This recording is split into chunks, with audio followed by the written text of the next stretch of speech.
Hi guys, it is your girl Kizzy Rock and happy Tuesday to you guys. I was about to say Wednesday, but you know what? Listen, this time is moving, honey. I can barely keep up now. But listen, guys, so I'm making this recording on the power in being single. Follow up by this video, I will make a recording on Called to Be Married. So if that's for you, be sure to check out that video as well. I would go ahead and put both descriptions in the recording. Remember, if you have not subscribed yet, be sure to subscribe to my channel. I will be sure to subscribe back to you. Be sure to give me a thumbs up, comment, interact, and let's help each other. All right, guys. So in this recording, I want to talk about the power in being single. Well, first and foremost, let me say this. As you guys know, well, those of you who follow me and follow my journey, then you know I am a natural born leader. Always have been since childhood. So I've never, ever been the one to let the norm, influence me or society influence me. I've always made my own decisions based on what I felt like God was doing in my life. Even before I developed a relationship with God, I just always had a natural born leader mindset. So with that being said, guys, many people have an issue with being single. And there are even some people who have an issue with you being single. Listen, guys, I'm here to tell you, if you're one of these people who are struggling, and I mean struggling with having the title of being single, you have to tap into that. You have to figure out, why is it so hard for you? Why do I feel I need to be married or in a relationship? You have to get to that seed and to that root to figure out why.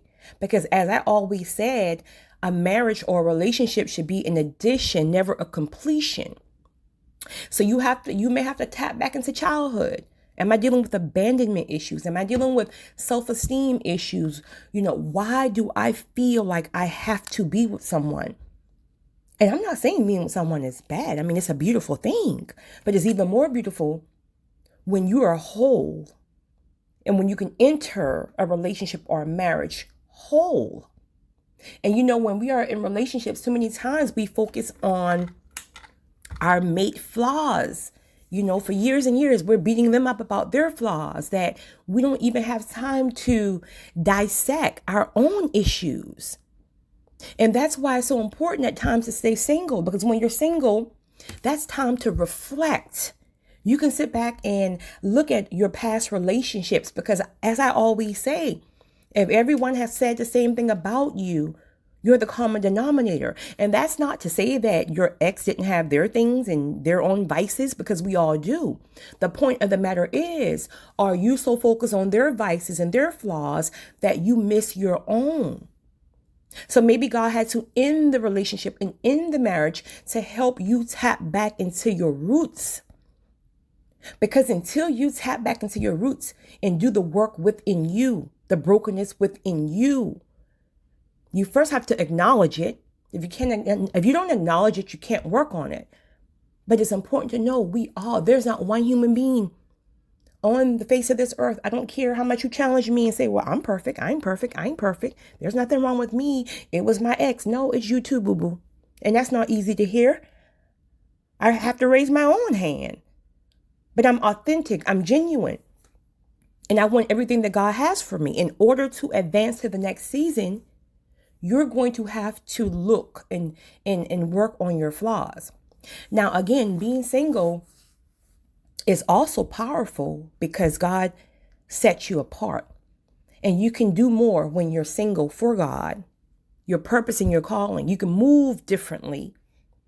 If you're married and have children, you just can't pick up and move. You can't pick up and hit the airplane the same day God tell you to move and go talk to, a group of people. You can't do that.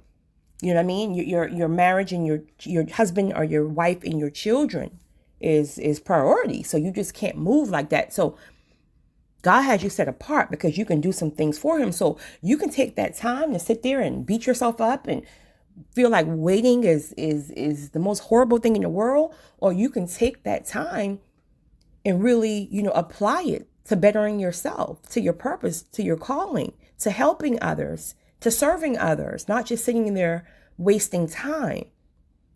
I always say that your single season should be your prepping season, or your waiting season should be your prepping season. You just don't sit there and do nothing. Faith without works is dead. You got so much things you need to do, especially if you feel like you're miserable being alone. Again, you got to tap back into that childhood. Why do I feel an issue with being single?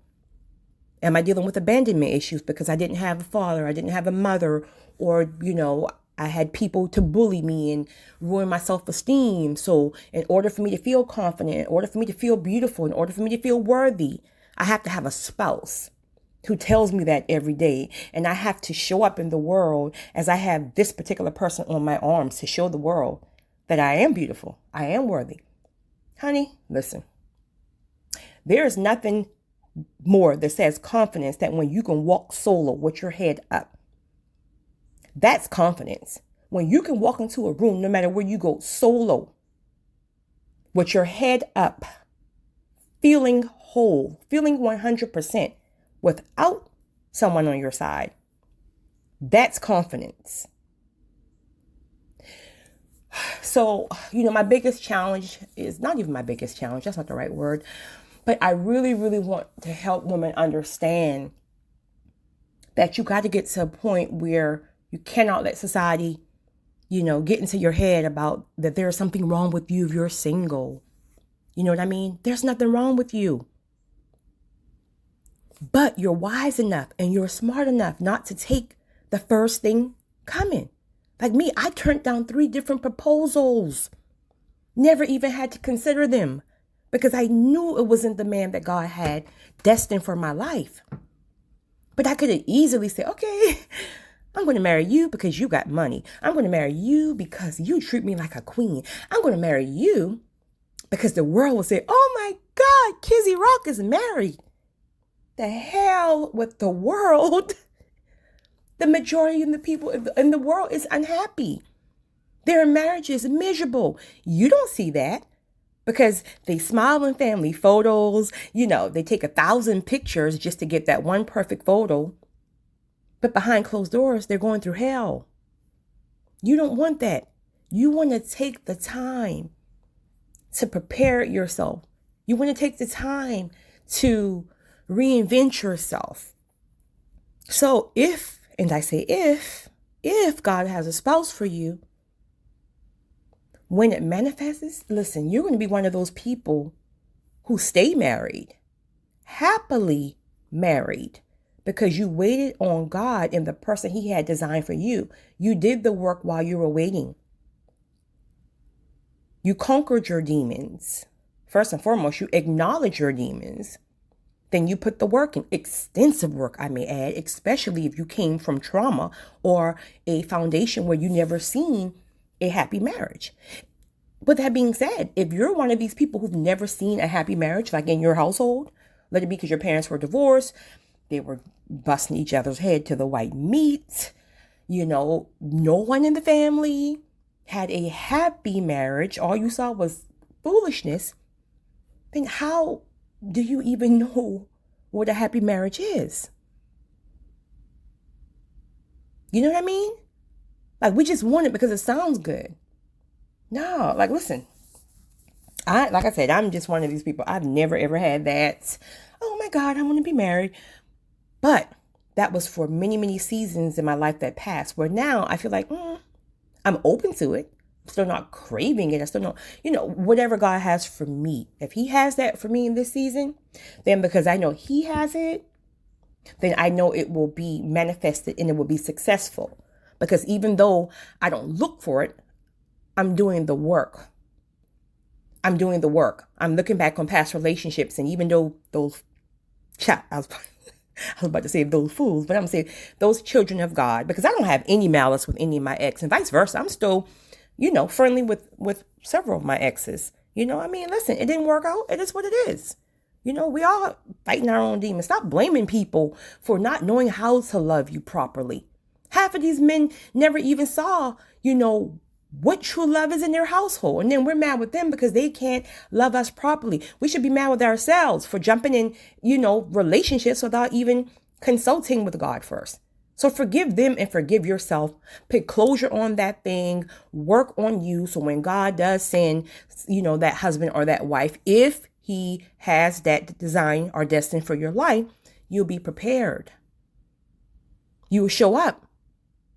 Because if you're not prepared, it's going to go right over your head. God may have your spouse in the same room with you, but if you're not prepared, it's going to go right on over your head. But I just want to encourage you, like I said, if you're single right now, take this opportunity to, do any work that God is calling you to do. Let that be serving others, helping others, working on yourself, your internal issues from childhood, early adulthood, all this good stuff. Take time to prepare yourself to becoming whole. Because if there is marriage destined for you, when these two individuals collide, honey, it's going to be something like you never experienced before. It's going to blow your mind. So if you're the one called to break generational curses, please take this time to prepare yourself.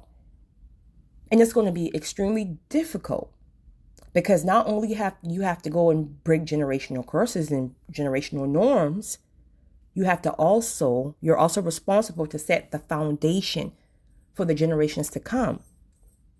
So you're in the middle. You got to break past generational curses, generational norms, and now you have to also lay the foundation for your children, for your grandchildren, and the generations to come. Guys, put the work in. It's hard. It's hard. But honey, you are equipped to deal with hard. So, yeah, guys, I just wanted to share that with you. I wanted to, make that recording because I meet so many women who have these issues with being single. I'm like, listen, y'all tripping. Like it's hard for me to be in a relationship because I like to, spread my wings and I don't like my wings clipped, but when God has that right person for you, your wings won't even be clipped because that person is designed for you. So you guys have a great one. And again, check out my recording. I'm going to post right behind this one on Call to Be Married. You guys have a great one. It's your girl.